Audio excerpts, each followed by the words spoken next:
Hola a todos, muy bienvenidos a un nuevo programa de Short Time. Efectivamente, un breve tiempo para reflexionar.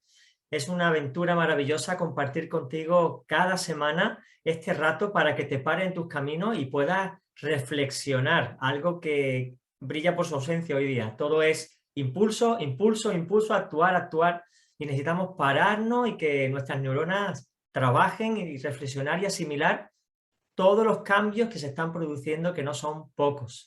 Bueno, sabéis que emitimos desde el 100.2 de FM en nuestra querida Radio Amanecer Málaga, la sintonía que te acerca al Señor. Y que el programa está producido por las Iglesias del Monte, a las cuales le damos un fuerte abrazo, y también la realización al Proyecto Vida, que es el que está cada día trabajando para que este programa se actualice y sea lo más atractivo posible. Bueno, CEMA y Frapan son los que respaldan espiritualmente este programa y la emisora. Frapan, ya sabéis, Fraternidad de Pastores de Málaga, y CEMA, Consejo Evangélico Provincial de Málaga. Bueno, dicho esto, quiero presentaros a alguien que ya conocéis de tiempo. Es nuestro doctor en Historia, Juan Manuel Quero. Juan Manuel, ¿cómo estás? Hola, ¿qué tal? Muy bien, gracias a Dios. Encantado de Contento de tenerte estar aquí. contigo. Yo también. Muy bien, comentábamos antes del programa cómo él, como veía como historiador, todos los cambios que están habiendo, y el COVID y el post-COVID y la nueva normalidad, y estábamos haciendo una reflexión interesante que quizás lo plasmemos en un programa, ¿no, Juan Manuel? Sí, podría ser, ¿por qué no?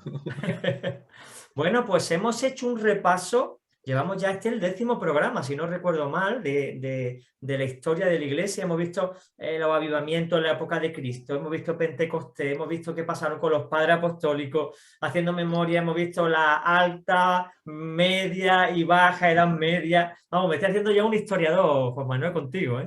Muy bien, exactamente. Y ahora vamos a ver la edad moderna. Por fin entramos ya en algo que nos suena más familiar, ¿no? ¿Esto tiene más que ver con Sí. nosotros?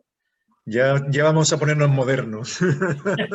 Muy bien, porque la iglesia siempre ha estado, a veces más visible, a veces más invisible, pero que bendito sea el nombre del Señor, que la Biblia dijo que nadie destruiría la iglesia, que permanecería, ¿no? Ahí está, y ahí se ve, y ahí se constata, y se sigue escribiendo sobre ello, claro que sí. Bueno, pues explícanos para empezar ya y que tú puedas ya extenderte y compartir, explícanos qué es la edad moderna. Bueno, la edad moderna es un cambio importante, porque efectivamente, como tú muy bien has resumido, estábamos hablando de las diferentes etapas de la Edad Media, que es un tiempo muy extenso, de prácticamente 1000 años, que por eso hemos estado ahí hablando Joder. de la Alta Edad Media, Plena Edad Media, la Baja Edad Media, y con todo ello entramos a la modernidad. Y bueno, cuando entramos a la modernidad estamos hablando ya de que hay un cambio fundamental en la estructura, la forma de pensar, en la política, pero sobre todo espiritual. Y es lo que yo creo que es importante que tengamos en cuenta.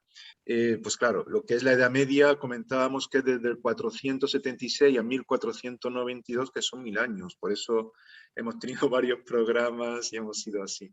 Esta edad moderna no es ya tanto tiempo, porque estamos hablando desde 1492, que es cuando empieza, hasta la Revolución Francesa, que sería en el año 1789.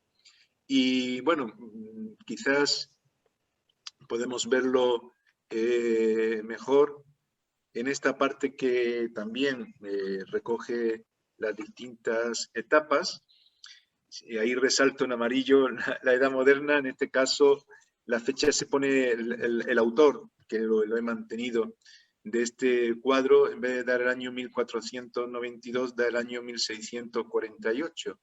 Es decir, después de la guerra de los 30 años y demás. A veces se juega con diferentes fechas, pero la más general y más conocida es la del 1492. Porque coincide, Juan Manuel, con el descubrimiento de América y se toma esa fecha Efectivamente. histórica, ¿no?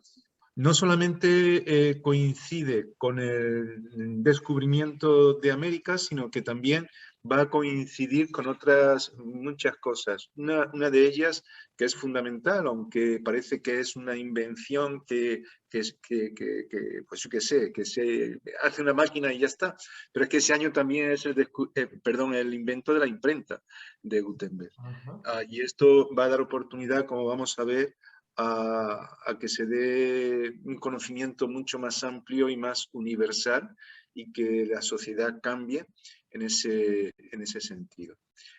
Por otro lado, creo que es importante, voy a dejar ya de compartir pantalla, simplemente voy a poner este cuadro, que la edad moderna, yo creo, que está también muy marcada por la palabra de Dios. De hecho, la aplicación de la Biblia en ese tiempo tan especial es lo que, porque la Biblia es moderna, es lo que va a hacer que el mundo se modernice de una forma diferente que va a llegar hasta nuestro tiempo. Es decir, los principios bíblicos son principios que traen modernidad. De hecho, esa modernidad de ese modelo nuevo, distinto, es el que la misma Edad Media estaba trayendo. No hace mucho estábamos hablando de todo esto y hablábamos de los precursores de lo que sería la reforma protestante del siglo XVI, que está ahí precisamente con prácticamente la entrada del Renacimiento.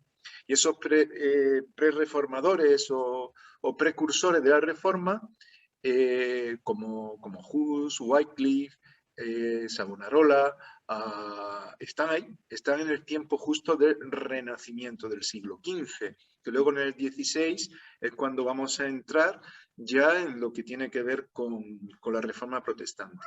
Pero todo esto se está cociendo de alguna forma a la luz de la palabra de Dios en el siglo XV, que es el tiempo del Renacimiento. Es decir, la Edad Moderna comienza con un Renacimiento que si bien nosotros somos, a ver, los historiadores somos muy dados a dar fechas y a pues, poner las etapas así en diferentes cajones y demás, pero todo esto está muy fluido, no se puede dividir Claro. exactamente, ¿no?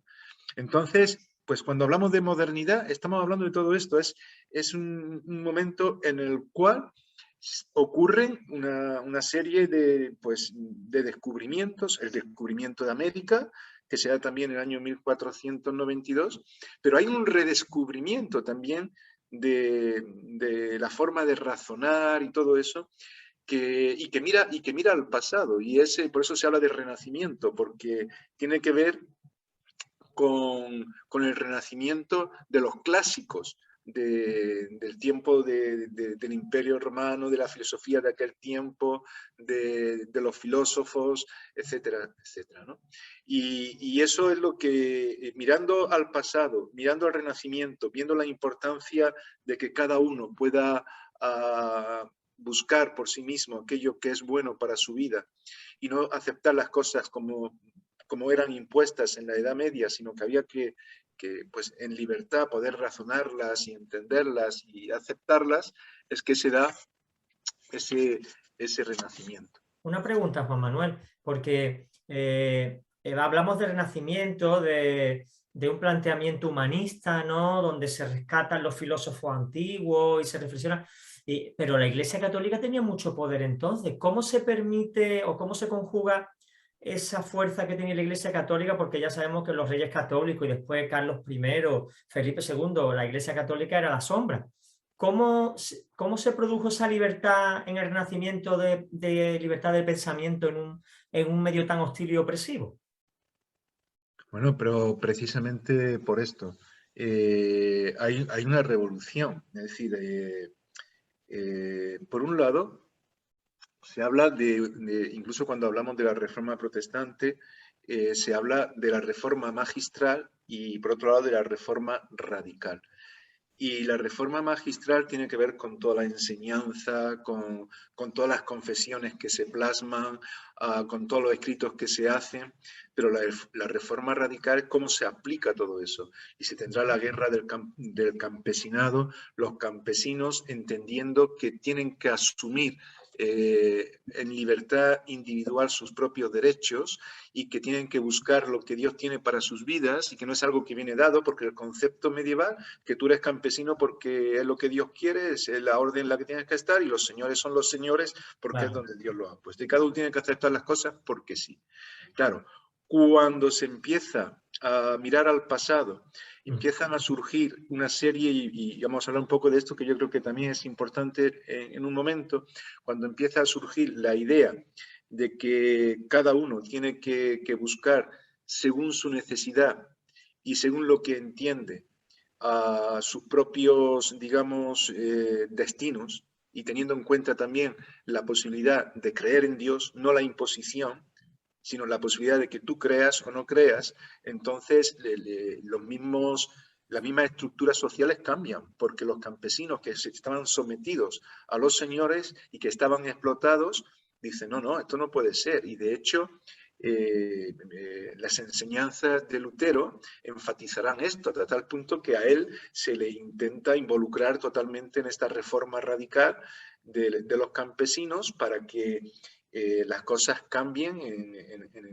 de esa injusticia pues, de explotar, de hacer una diferenciación entre unos una clase más baja, otros una clase más alta, se dé un sentido más de igualdad. Esto va a crear una serie de situaciones que va a ir cambiando la estructura económica e incluso las fronteras, en fin, con otros muchos motivos. Claro, estamos resumiendo porque se dan muchas cosas Claro, en este claro. tiempo de Una Renacimiento. pregunta, Juan Manuel. Entonces, ¿podemos decir de alguna manera que la reforma fue la gota que colmó el vaso? Es decir, Lutero lo que hizo fue destapar la caja de Pandora, que ya se estaba cociendo socialmente esa revolución de pensamiento, ese por qué tenemos que aceptar nuestra condición, podemos mejorar. Y digamos, Lutero de alguna manera encauza todo esto porque después se lía en Europa. O sea, con Lutero no es simplemente que se descubre las vergüenzas del Vaticano en aquella época, sino que es que se divide en dos, el norte, los pueblos germánicos, que un poco apadrinan a Lutero,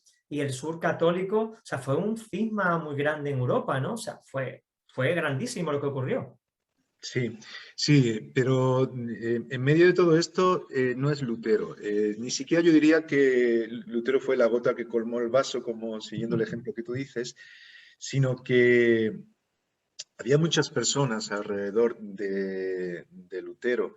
De hecho, eh, antes de que Lutero clavase sus 95 tesis, y que se diera pues en ese sentido como una especie de proclama que hiciera la diferencia, había otros que ya habían también escrito tesis y que habían sido excomulgados, como Karlstadt. Karlstadt es un teólogo también de la orden agustina, como Lutero, que escribió 176 tesis sobre lo que estaba ocurriendo. Eso fue antes de que Lutero lo hiciera, es decir, y fue excomulgado igual que Lutero por el Papa León X, ¿no?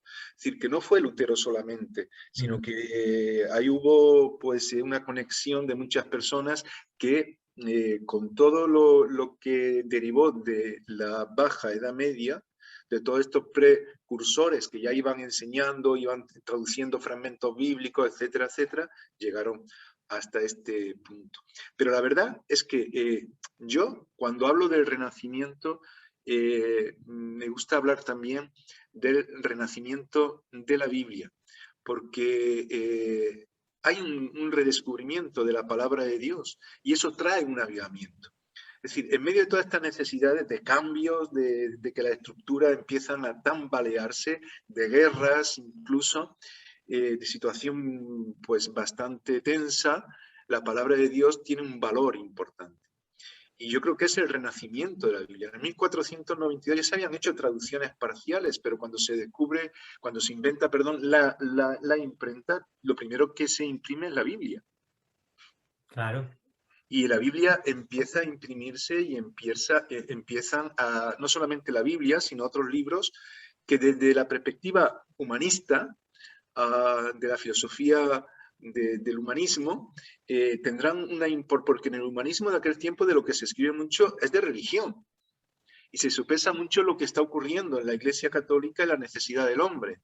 Y ahí está Lutero y ahí están pues, muchos de los precursores y posteriormente de estos reformadores de lo que se llama la Reforma Magistral, que irán enseñando todo esto. De todas formas, sí es verdad que, en fin, habría que valorar ciertas cosas, porque yo cuando hablamos de reforma protestante, yo creo que eso habría que revisarlo. Porque, ¿qué es? ¿Una reforma o un avivamiento? Habría que ver exactamente de qué estamos hablando. Hay una fecha que podemos usar para decir que aquí empieza una reforma y ya está. Nosotros solemos el día 31 de octubre celebrar el Día de la Reforma Protestante, porque fue el día de Todos los Santos que Martín Lutero clavó las 95 tesis en la Catedral de Wittenberg. Pero como decía antes, ya había otros que habían escrito otras tesis y que la habían repartido, ya habría otros, muchos que habían dado incluso su vida, que habían sido quemados en la hoguera y que estaban ya con todo ello. Entonces, ¿qué es lo que está ocurriendo? Yo creo que está habiendo, por un lado, un avivamiento. La palabra de Dios se está dando a conocer. Y de hecho, podemos ver que ese avivamiento es algo que no ocurre de una forma... pues, es que un avivamiento no es algo que ocurre en un momento así y ya está, sino que hay una serie de elementos que se conjugan. El elemento de la necesidad, el elemento de buscar a Dios, el elemento de darse cuenta que uno por sí mismo que el sistema no funciona, que tiene que haber algo más, y Dios está ahí en medio, la palabra de Dios tiene su relevancia, y en medio de todo eso las cosas empiezan a cambiar. Por eso yo hablaría del renacimiento de la palabra de Dios también en ese sentido, porque ¿quién podía leer la Biblia? Claro, En qué aquel interesante. tiempo. Estás diciendo algo muy, muy, muy interesante que a mí me está revolucionando, porque es verdad que la reforma fue un avivamiento y como tú dices, no empieza en el día tal, en el minuto tal, sino que son distintos focos, porque Gutenberg y Lutero no estaban de acuerdo, sino que por un lado Gutenberg, por otro lado Lutero, por otro lado otros prereformadores estaban ahí. O sea, que Dios estaba levantando foco y al final eso se une en una gran hoguera que es un avivamiento. Qué hermoso. Nunca lo había visto así, pero la verdad... Pero es que además yo creo que la Biblia, como siempre, seguirá siendo impulsora pues, de lo que tiene que ver con los cambios, porque es la palabra de Dios, es lo que Dios nos ha dejado para guiarnos y transformar nuestras vidas y transformar este mundo. Por eso, en ese sentido, y algunos hablan de la reforma también en esos términos, porque uno de los que han estudiado la Reforma Protestante y una de las frases conocidas que dejó es la Iglesia reformada siempre reformándose según la palabra de Dios. Es decir, bueno. y esa es la constante. Es como el avivamiento es algo constante que necesitamos en nuestra vida, en épocas determinadas se da con más fuerza, pero es algo constante. Es igual que la palabra amén. La palabra amén, fíjate que es una palabra que utilizamos mucho cuando se está hablando y decimos amén, es una palabra contextual, porque muchos dicen, bueno, la palabra amén significa así sea. Bueno, así sea o así es. Porque si decimos que Dios es bueno y decimos amén, no significa así sea, sino que así es. Claro, no es un deseo, es una afirmación. Por eso es una palabra contextual, que dependiendo de lo que se está diciendo se entiende de una manera u otra. El avivamiento es lo mismo, es algo constante y que se aplica de una manera contextual dependiendo de las necesidades que hay, de lo que el hombre está viviendo, de lo que estamos en estos momentos percibiendo. A veces yo creo que hay cosas que aclarar porque nos liamos cuando intentamos ser muy rígidos en cuanto a explicar qué es la reforma protestante o cómo ocurre un avivamiento en la modernidad. Y hay cosas que yo creo que se han enfatizado que no están bien, porque debemos de tener ese fluir en nuestra mente y en nuestra forma de entender pues eso, de Dios tocando vidas, del Espíritu Santo en medio de toda la realidad. Muy pocos historiadores, cuando hablan de la Reforma Protestante, del Renacimiento, y donde se da la Reforma Protestante, hablan del papel del Espíritu Santo. Muy pocos, muy pocos. Y es importante que recordemos el papel que tiene el Espíritu Santo en esta época. Tenía aquí una cita que estaba buscando, que es de un teólogo que se llama José Luis Velasco Medina. Él diría, fíjate, el viento reformador del Espíritu Santo y cristianos comprometidos con la palabra de Dios hicieron posible la Reforma Protestante del siglo XVI.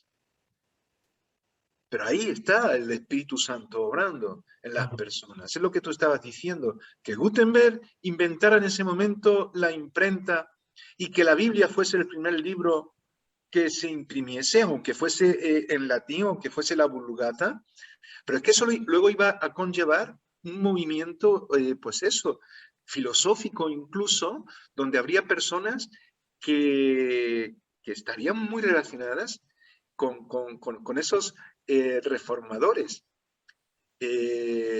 Pico de la Mirandola, por ejemplo, era un filósofo renacentista que dejó un manifiesto también muy importante de lo que realmente era el Renacimiento y todo ello.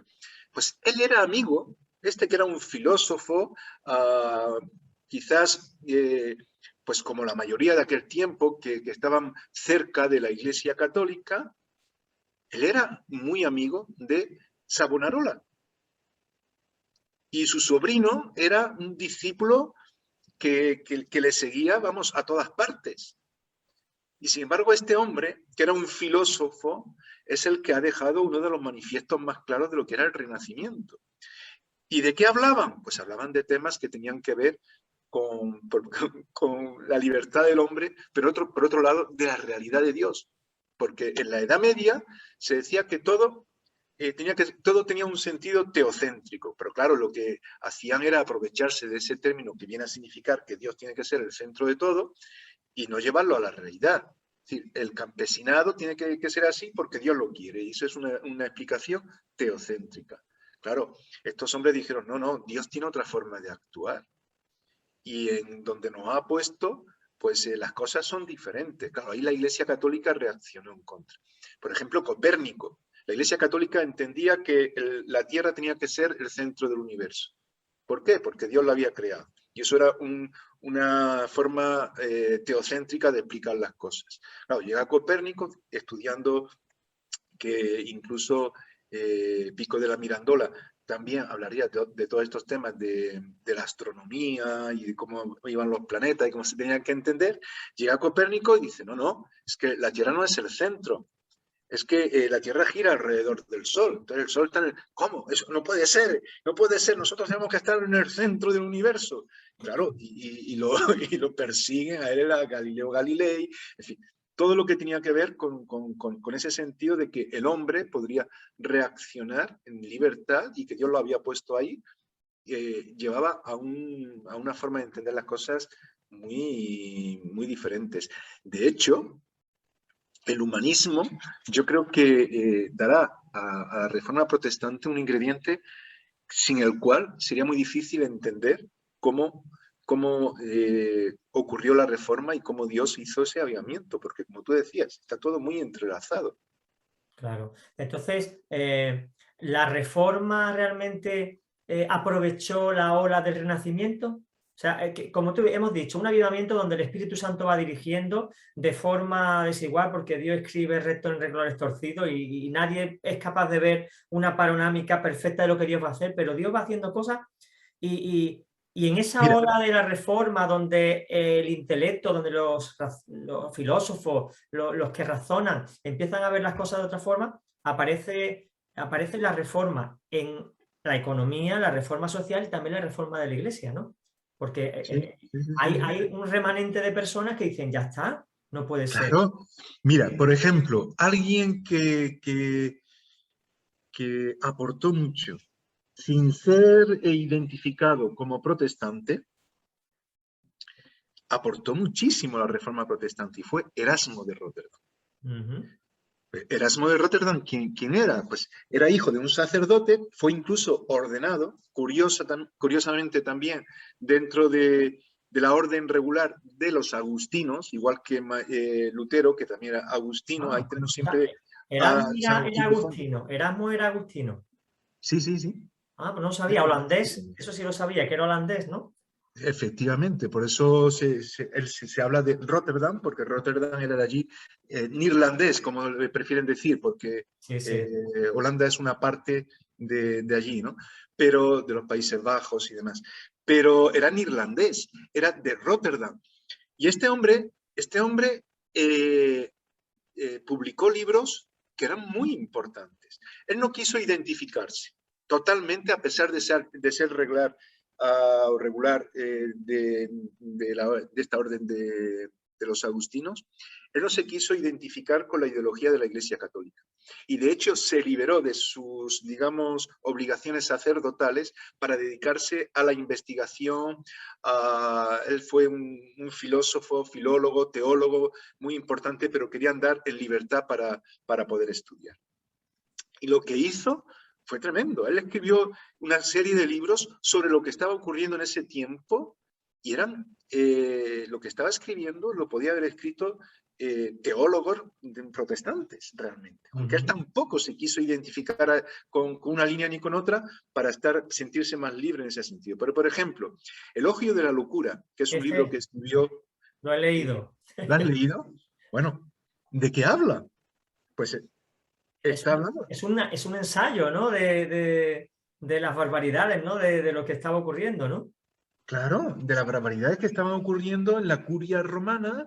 Él estuvo también visitando Roma, vio todo lo que existía allí y en un estilo un tanto satírico, pues empieza a desarrollar los males que hay y habla de las supersticiones que el hombre llega a practicar por su propia necedad.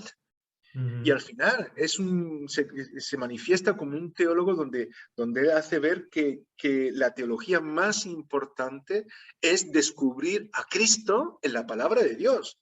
Y eso es el reformador protestante, señalando todos los males de la iglesia, pero es que espérate, que entre sus publicaciones está el Nuevo Testamento al griego, que será el Nuevo Testamento que se conocerá en teología como el Textus Receptus. Y esa será la base para Martín Lutero para poder escribir la Biblia en lengua vernácula por primera vez, al alemán, y hacer su traducción. Y en España será lo mismo, será el que utilizará también Casiodoro de Reina para escribir también la Biblia del Oso. Fíjate la importancia de un humanista, que a veces decimos, los humanistas son todos unos carnales y tal. No, lo que pasa es que los humanistas eran filósofos que escribían sobre la situación que había. Claro, pues unos podían escribir, podían ser filósofos ateos, pero otros que buscaran a Dios y que lo plasmaran como realmente la Biblia enseña, ¿no? Qué bueno, qué interesante. La verdad es que todos creíamos que Erasmo de Rotterdam era evangélico, era protestante. Fíjate tú que hasta el final, si es que ninguno quisieron renunciar realmente, lo que es que era insoportable la realidad que estaban viviendo y era una forma de protestar, pero claro, no podían protestar en el seno de la iglesia, tenían que hacerlo fuera, ¿no? Y Dios usa gente nacida de nuevo, Dios usa gente que tiene celo por sus cosas y el Espíritu Santo sabe a quién tiene que usar y dónde y para qué, ¿no? Y bendito sea el nombre del Señor que no han sido los únicos, porque tú que conoces la historia puedes empezar a mencionar personas que han Son ejercido un influencia a lo largo montón, de los siglos. pero cuando uno mira con la perspectiva de por dónde están las huellas de Dios, puedes ver todo esto, es decir, cómo Dios utiliza personas que no se identifican quizás como protestantes o como católicos, sino que simplemente están en su libertad individual, que era lo que marcaba en aquel tiempo, buscando qué es lo que Dios querría de ellos y cómo Dios se manifiesta de una manera que incluso es muy sorprendente. Por ejemplo, vamos a irnos a otro campo, al de los artistas. Leonardo da Vinci. Leonardo da Vinci era un espíritu inquieto, podríamos decir. Increíble lo que él hacía, ¿eh? Tocaba todos los Increíble. palos, ¿eh? Lo llaman el polímata, que significa el que hacía de todo. Era inventor, era, bueno, los Médico, descubrimientos en médico, cuanto al cuerpo humano, claro, eran tremendos. Era pintor, es que matemático. Es decir, la cuadratura del círculo, lo que él hizo de poner al hombre en un círculo dentro de un cuadrado, eso conllevó una serie de cosas que tenían que ver con la construcción, con una serie de temas muy importantes, pero lo que él hacía era precisamente romper ciertas estructuras para que se pudiera razonar viendo cuál es el propósito del hombre. Y ahí aparece el hombre vitruviano, que aparece además en forma de cruz, pero muy interesante con las explicaciones que da. Lo que están haciendo estas personas es, de alguna manera, romper moldes para que el hombre libremente pudiera buscar a Dios. claro. Hay Miguel Ángel. Yo tenía aquí, mira, te voy a poner para que podamos verlo, la creación de Adán, la Capilla Sistina, que tiene que ver con el Renacimiento. Ujú. Y es muy interesante lo que allí se expresa. Si te das cuenta, aquí tenemos en esta bóveda de la Capilla Sistina, pues este fresco, estas pinturas que se hacen en los techos, en las paredes. Ahora voy a poner algo un poco más amplio, donde aparece Adán y Eva.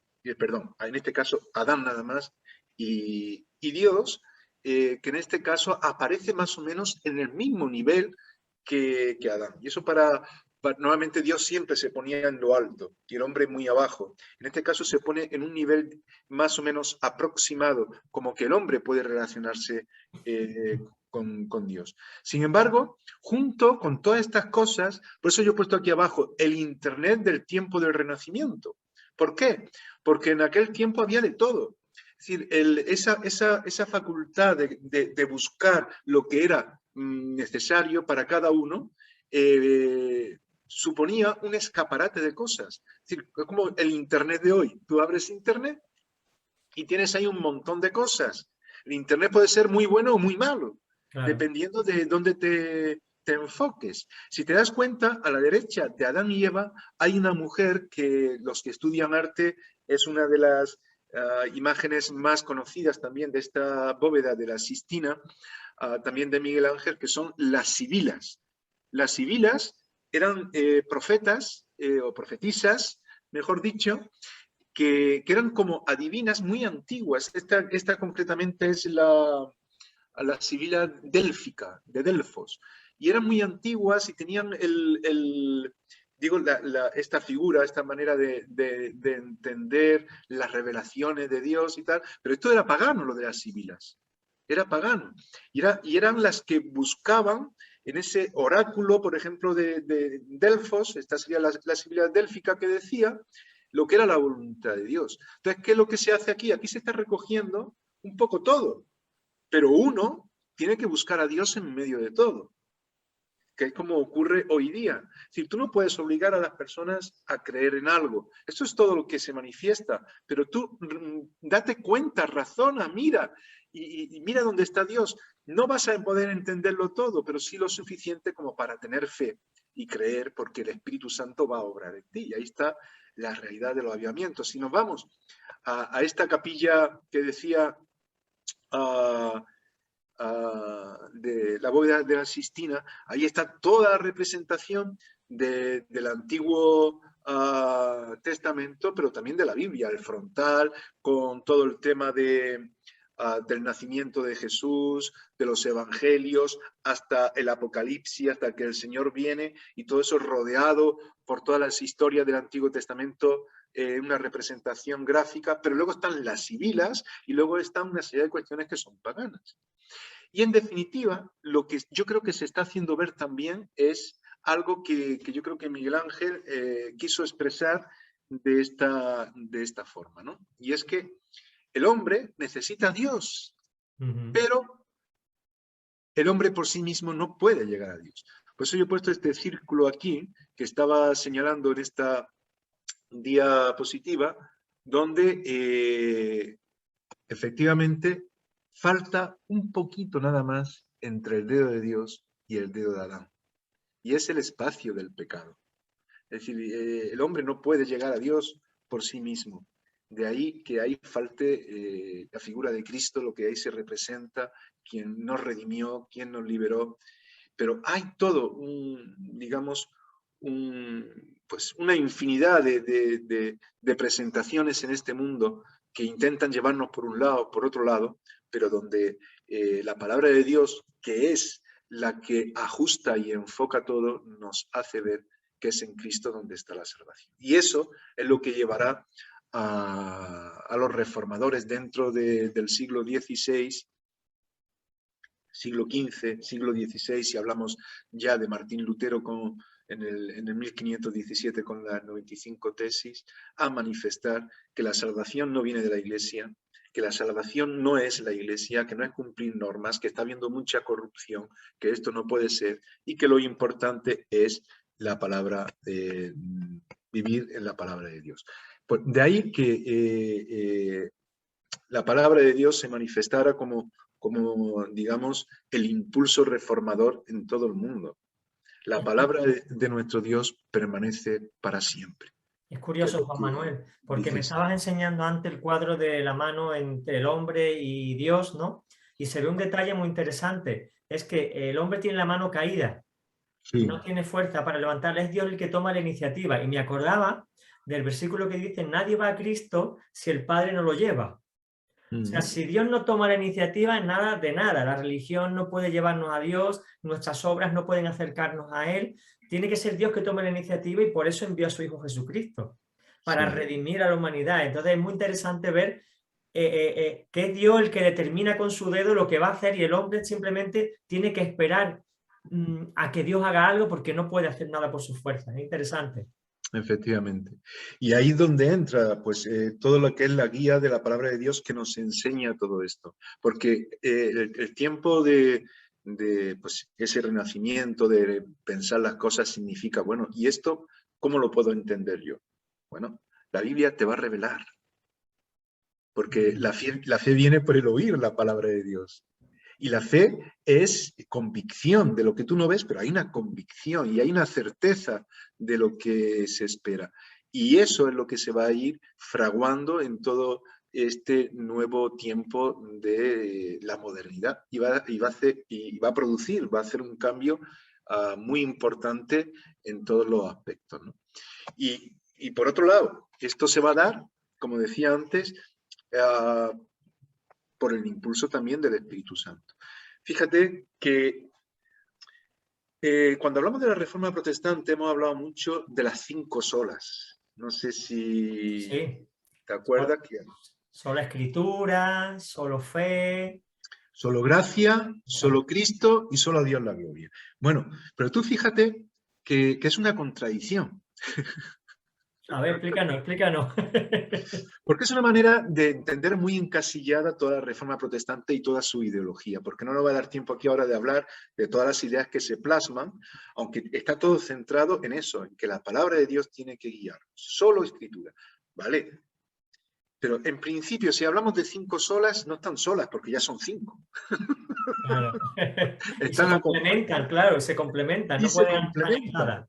Claro, pero porque ahí lo que se está haciendo es un énfasis del problema que existía. La Iglesia Católica estaba dejando la palabra de Dios desplazada. Cuando se empieza a traducir la palabra al pueblo, y el pueblo lo entiende, antes iba a poner, pero bueno, no hace falta, que de hecho el Nuevo Testamento, ¿en qué idioma se escribió? En griego, ¿no? ¿Y en qué griego? En griego, Koiné. koiné. Koiné. ¿Y cuál era el griego koiné? El griego que hablaba al pueblo. Era el griego sencillo, no el clásico, no el más, digamos, culto, sino el que hablaba al pueblo. ¿Por qué? Porque el pueblo tenía que conocer la palabra de Dios. Claro. Y ese era el papel de los apóstoles y de los discípulos y de los padres de la iglesia y de todos los que vendrían después, de todo el pueblo de Dios, dar a conocer. Pero la palabra de Dios había sido escondida. A la hora de liberar, por eso yo hablo del renacimiento de la palabra de Dios, cambia todo. Ahora, ¿solo escritura? no volvamos al tema de los fariseos. Solamente la ley, solamente las normas. Claro, solo la escritura, pero la escritura tendría que ser proclamada para conocerse, tenía que ser predicada, tendría que ser entendida. Por eso los protestantes reformadores abrirían colegios para enseñar a leer. Y precisamente uno de los padres que se conocen hoy como de la pedagogía, uno de los padres de la pedagogía es un reformador, que fue Juan Comenio. Y Juan Comenio lo que hace es precisamente impulsar un conocimiento que ayude al hombre a entender lo que está leyendo, no solamente a leer, y ahí empiezan a abrirse colegios. No solamente la Biblia como libro y ya está, sino sería como decía Karl Barth, un teólogo quizás muy señalado como liberal, pero desde mi punto de vista, cuando tú entiendes su teología, no es tanto. Él decía que muchos evangélicos han hecho de la Biblia un papa de papel. ¿En qué sentido? Porque parece que la Biblia es Dios, no. La Biblia es la palabra de Dios, que es diferente. La Biblia, claro, el Evangelio es poder de Dios para salvación, pero es el poder de Dios. Claro. Y muchas veces pensamos que si yo leo esto es algo mágico, si es la Biblia, y cambia todo. No, pero es Dios el que cambia. Porque si no llegaríamos de nuevo a las normas farisaicas. No solo la Biblia. Cuando se dice, bueno, solo la Escritura, solo la fe. Sí, pero la fe en Dios. La fe puesta en el Señor. Y solo gracia, claro, la fe y la gracia, porque si no tienes el don de Dios y la gracia, tú no puedes... Lo que pasa es que son los énfasis, la Biblia estaba escondida. No, solo la Biblia. La Iglesia no tiene que determinar qué es la palabra de Dios. La Biblia nada más. Vale, pero hay que explicarlo. Y cuando se dice solamente la fe, también, porque claro, la Iglesia decía que se podía conseguir el favor de Dios comprando cosas, ¿no? Que fue las 95 tesis en contra de la indulgencia y todas estas cosas que vendía la Iglesia Católica y la corruptela que había. No, que es por fe, es algo personal. Y que la fe tiene que ver con leer la Biblia y con escuchar la palabra y tomar decisiones personales. Y eso es algo que Dios da, solo gracia. Pero claro, hay que entenderlo a la luz de esa aceptación mediante la fe, de entender la palabra. Y cuando se dice solamente Cristo, ¿cómo que solamente Cristo? ¿Y el Espíritu Santo y el Padre dónde están? Claro. Pero claro, es un énfasis porque se creía que había intermediarios humanos que eran por los que, no, el único mediador es Cristo.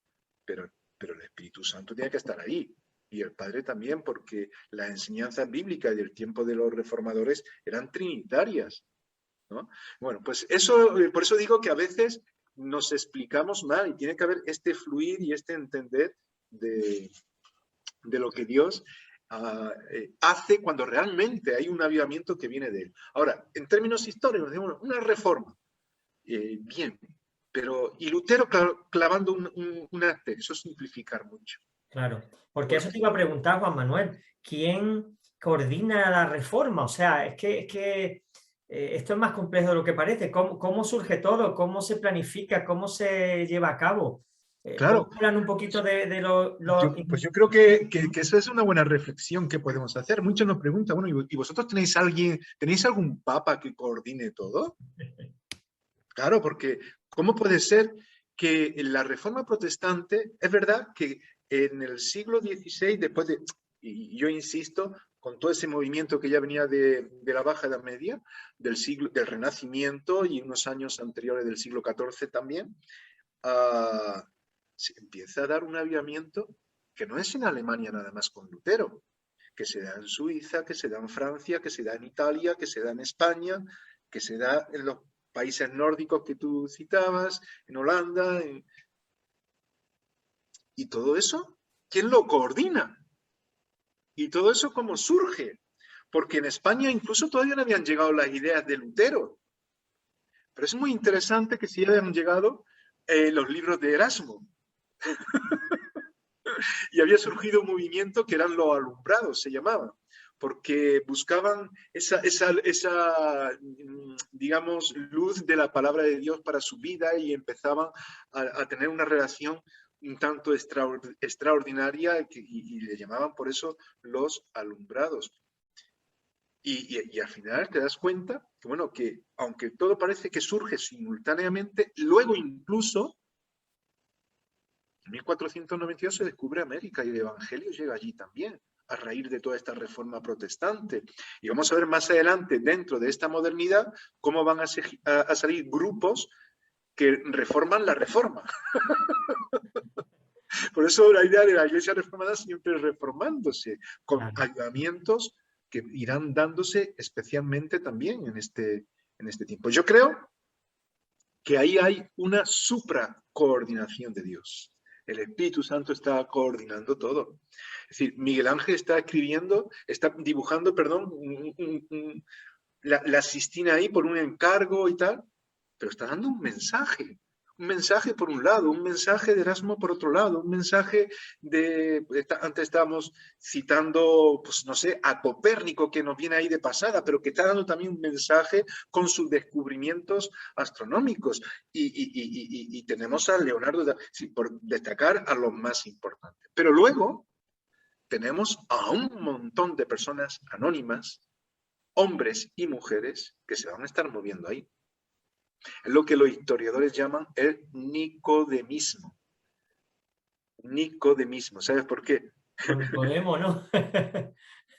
Me ¿Qué pasó imagino, con vaya. Nicodemo? Que no quería que se enterara nadie por la Claro. situación que había, y de noche es cuando queda con Jesús. Qué Y hay interesante. un nicodemismo en todo este mover también reformador y de la historia de la Iglesia que va a estar durante muchos años. Por un lado, para preservar la idea y poder seguir compartiendo la palabra de Dios con mucha gente, y por otro lado, para no atarse con ciertas instituciones de la época, ¿no? Y esa es una realidad.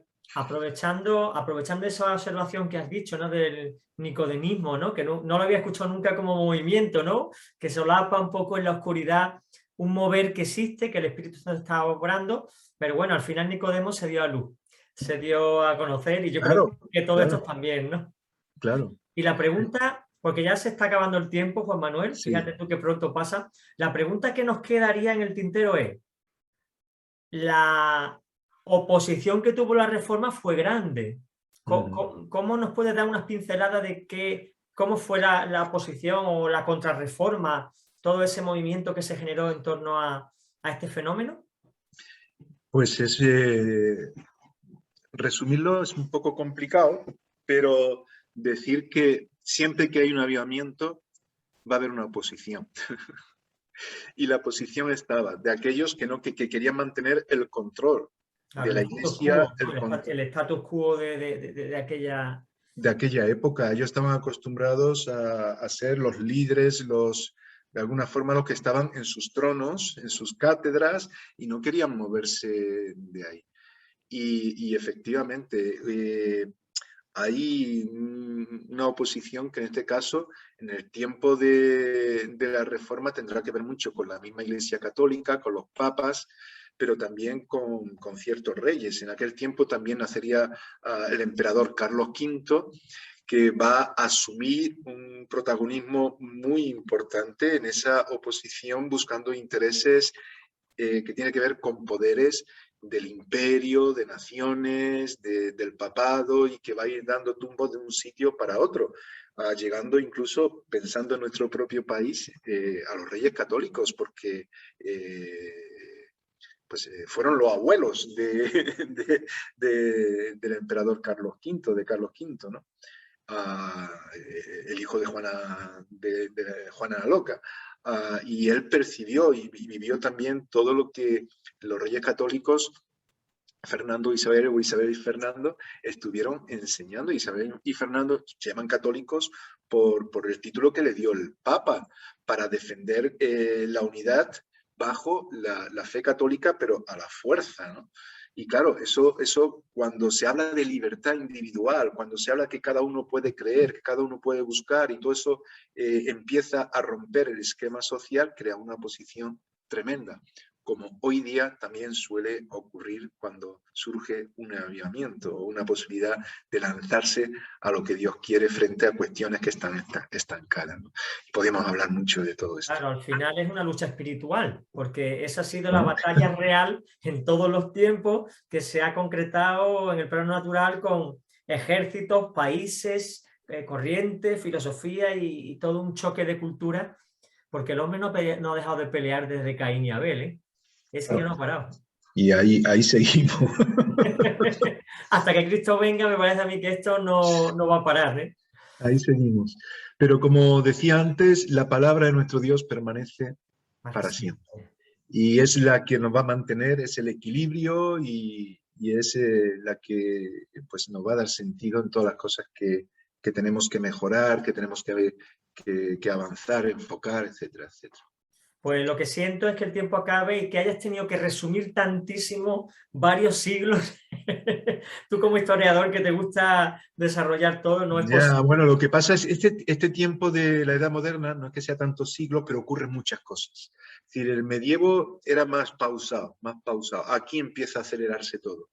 La imprenta, el descubrimiento de América, las tecnologías, tal, lo acelera todo. Por eso vamos a ver más adelante, dentro todavía de la Edad Moderna, cómo la Reforma Protestante va a impulsar también, cómo el Señor, cómo la palabra de Dios en ese avivamiento va a impulsar otros avivamientos que van a dejar la historia de la Iglesia de una manera plasmada, de una manera bastante singular. Pero vamos a ver las huellas de Dios en medio de todo esto. Amén. Bueno, pero eso será historia de otro programa.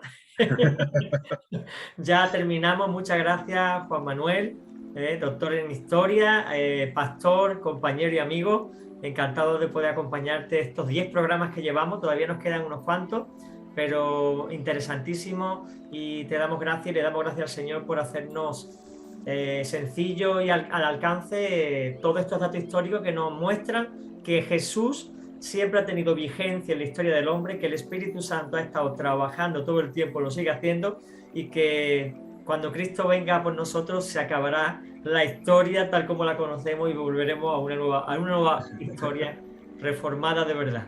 Pues un abrazo, querido Juan Manuel, y que el Señor te bendiga. Un abrazo para vosotros, para ti, Juan Carlos. Gracias. Y a todos nuestros oyentes, que el Señor os bendiga muchísimo. Espero que hayáis disfrutado con la historia de la Iglesia en la Edad Moderna, ya los cambios que hubo radicales en tantas áreas, como el Señor siempre ha estado fraguando, y se produjo un avivamiento maravilloso en esta época que todavía podemos disfrutar hoy día.